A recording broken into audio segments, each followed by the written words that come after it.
జయశంకర్. మునుగోడు ఉప ఎన్నికల్లో భాగంగా నాంపల్లి మండల కేంద్రానికి వచ్చాం. ఇక్కడ నాంపల్లి సంబంధించినటువంటి కాంగ్రెస్ పార్టీ ఎన్నికల ప్రచారం ఏ విధంగా ఉందో మనం మెదక్ పార్లమెంట్ నుంచి వెళ్ళి కాంగ్రెస్ పార్టీ అభ్యర్థిగా పోటీ చేసిండు. ఇప్పుడు మెదక్ పార్లమెంట్ ఇన్ఛార్జ్ గా పనిచేస్తున్నటువంటి గాలి అనిల్ కుమార్ మనతో ఉన్నారు. సార్ నమస్తే అండి.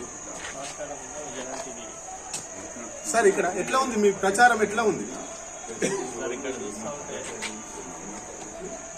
అంతా హోరాహోరీ అనేది చూపిస్తా ఉన్నారు. జనంలోకి వెళ్తే జనంలో ఉన్న స్పందన చూస్తూ ఉంటే మాకు చాలా ఆనందకరంగా ఉంది.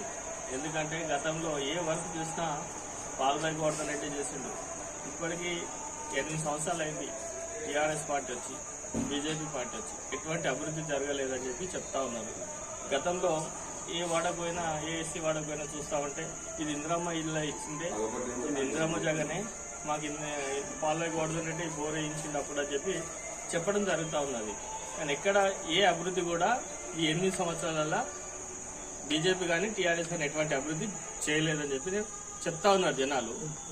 అంటే ఒకవైపు టీఆర్ఎస్ మేము అవ్విస్తున్నాం అంటే సంక్షేమ పథకాలు, రైతు బంధు ఇస్తున్నాము, దళిత బంధు ఇస్తున్నాము, చేత బంధు, ఇట్లాంటి అన్ని ఇస్తా ఉన్నాం అని చెప్పి అన్నాడు. అంటే వీటి ముందు మన కాంగ్రెస్ పార్టీగా అంటే మనం ఏం చెప్తున్నాం వాళ్ళకి? మేము ఒకటే చెప్పేది, గతంలో వైఎస్ రాజశేఖర రెడ్డి ఉన్నప్పుడు రైతులకు ఎన్నో సబ్సిడీ స్కీమ్స్ ఎన్నో రకరకాలుగా ఉండేది. ఆ స్కీమ్లలో ఇలా చారణం కూడా ఇలా రైతు బంధు పేరుతో ఇవ్వట్లేదు. ఈరోజు ఒట్టి రైతు బంధు ఇచ్చేసి జనాలను మొప్పగట్టేసి జనాల నుంచి సాగుబోతులను తయారు చేసేస్తా ఉన్నారు.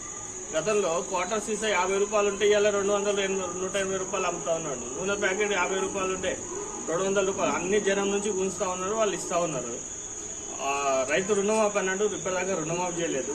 మరి టీఆర్ఎస్ పార్టీ డబుల్ బెడ్రూమ్ ఇల్లు ఇస్తానంటూ కాన్స్టిట్యూన్సీలలో ఈ కాన్స్టిట్యూన్సీలో ఎక్కడైనా ఒక ఇల్లు చూపించేయమని చెప్పండి సీఎం మన కాంగ్రెస్ వాళ్ళు కూడా మీకు ఓట్లు వేస్తామని చెప్పి సందర్భంగా డిమాండ్ చేస్తా ఉన్నాను. ఎందుకంటే ఇందిరమ్మ ఇచ్చిన ఇల్లే తప్ప ఇప్పటికి కూడా ఏ పార్టీ కూడా బీజేపీ కానీ టీఆర్ఎస్ కానీ ఒక్క ఇల్లు కట్టియలేదు. ఇప్పటికి కూడా వాళ్ళు ఏ ముఖం పెట్టి వచ్చి ఇంకా జనాలను అడుగుతా ఉన్నారని చెప్పి సందర్భంగా తెలియదు. అంటే ఇప్పుడు ముగ్గురు నిలబడ్డ అభ్యర్థుల్లో బీజేపీ నుంచి వెళ్ళి చాలా వేల కోట్లు డబ్బులు ఉన్నటువంటి వ్యక్తి, టీఆర్ఎస్ నుంచి వెళ్ళి కూడా డబ్బులు ఉన్నటువంటి వ్యక్తి. ఈ ముగ్గురిలో కొంత పేదగా అభ్యర్థిగా ఉన్నటువంటి పాల్వాయి శ్రవంత్ రెడ్డి, మరి వీళ్ళని ఎట్లా ఎదుర్కొంటుంది డబ్బు పరంగా? టీఆర్ఎస్ పార్టీలు బీజేపీ పార్టీలు ఒక్కొక్క ఓటుకు 10,000 నుంచి 20,000 30,000 అని చెప్పేసి, అంటే దీన్ని మీరు ఏ విధంగా ఎదుర్కొంటారు?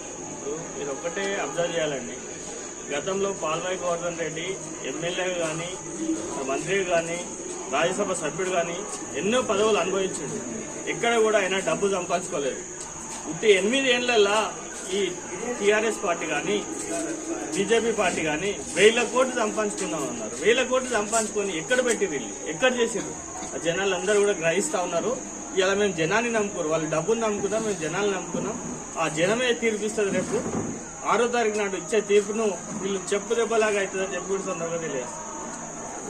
పాల్వాయి శ్రవంత్ రెడ్డికి సంబంధించి ఎక్కువ మహిళలను ఆకర్షించే ప్రయత్నం, అంటే సీతక్క, ములుగు ఎమ్మెల్యే సీతక్కను తీసుకొచ్చి పాల్వాయి శ్రవంత్కి తోడుగా పంపించండి సీతక్క అని చెప్పేసి అంటున్నారు. అంటే ఈ విషయాన్ని ఇక్కడ ఉన్నటువంటి నాంపల్లి మండలంలో ఉన్నటువంటి మహిళలు ఏ విధంగా స్వీకరిస్తున్నారు? ఒకటేనండి, రేపు చూస్తూ ఉంటారు. ఒక మహిళ ఎమ్మెల్యేగా ఉంది, ఇంకో తోడు మహిళనివ్వండి, సమ్మక్క సారక్కలు అవుతారు. రేపు అసెంబ్లీలో పోరాడి ఇక్కడ ఉన్న గ్రామాలన్నీ అభివృద్ధి చేస్తా అని చెప్పి మా శ్రవంతక్క చెప్పడం జరుగుతుంది. ఖచ్చితంగా రేపు చూస్తూ ఉంటారు. మహిళలు వీర వనితలాగా రేపు అందరూ కూడా మహిళలందరూ కూడా రేపు మీటింగ్కు రాబోతా ఉన్నారు. 50% ఉన్న మహిళలు ఖచ్చితంగా ఆ 50% మహిళలు ఓ మహిళను ఎన్నుకుంటారని చెప్పి కూడా సందర్భంగా మొత్తం మీద అంటే ప్రచారానికి ఇంకా ఎన్నో రోజులు లేదు, రేపటితో ప్రచారం ముగుస్తున్నది. మరి మీరనుకున్నటువంటి పథకం కావచ్చు, మీరనుకున్నటువంటి ప్రచారం కావచ్చు, దాదాపు ముగిసిందని అనుకోవచ్చా? అందరినీ కలిసారా? గడప గడప కావచ్చు కాంగ్రెస్ శ్రేణులు కదిలించారా? ఇప్పటికీ ఉన్న తెలంగాణ ఉన్న రాష్ట్ర నాయకులు, కాంగ్రెస్ పార్టీ నాయకులందరూ కూడా ఈరోజు గడప గడప తిరుగుతూ ఉన్నారు, ఓటు అడుగుతూ ఉన్నారు. ఖచ్చితంగా శ్రవంతి గారికి చేతి గుర్తు మీద ఓటేసి గెలిపిస్తామని చెప్పి చెప్పడం జరుగుతుంది. గతంలో మనకు భారతదేశానికి స్వాతంత్రం తెచ్చింది కాంగ్రెస్ పార్టీ, తెలంగాణ ఇచ్చింది కాంగ్రెస్ పార్టీ. ఆ సోనియా గాంధీ పుణ్యంతో మనకు ఈరోజు తెలంగాణ ఏర్పడ్డది. ఎంతో మంది అమరవీరులు అయ్యారు. ఆ రోజు కేసీఆర్ గారు సోనియా గాంధీ కాళ్ళ మీద పడి అమ్మ మీకు ఎప్పుడు రుణపడి ఉంటామని చెప్పి అసెంబ్లీలో కూడా తీర్మానం చేసిండు. కానీ తెలంగాణకు వచ్చి మోసం చేసిండు. ఇలా తెలంగాణ ప్రజలను మోసం చేస్తా అన్నట్టు మాయ మాటలు చెప్పి ఎవరు కూడా టీఆర్ఎస్ మాటలు బీజేపీ మాటలు ఎవరు కూడా నమ్మొద్దని చెప్పి ఒక్కసారి చేతి గుర్తు మీద స్రవంతి గారికి ఓటేసి గెలిపించాలని చెప్పి మీ టీవీ ద్వారా నేను కోరుతా ఉన్నాను. చివరిగా మునుగోడు ప్రజలకు మీరు ఏం సందేశం ఇస్తున్నారు? మేము ఒకటే మునుగోడు ప్రజలకు సందేశం ఇచ్చేది, ఎంతమంది టీఆర్ఎస్ పార్టీ కానీ అటు బీజేపీ పార్టీ కానీ ఎన్ని డబ్బులు ఇచ్చినా తీసుకోండి, కాంగ్రెస్ పార్టీకి చేతి గుర్తు మీద ఓటేయండి. మేము నమ్ముకున్నది జనాలనే. వీళ్ళు నమ్ముకొని డబ్బులను నమ్ముకొని ఇలా ఎలక్షన్ కొట్లాడుతూ ఉన్నారు.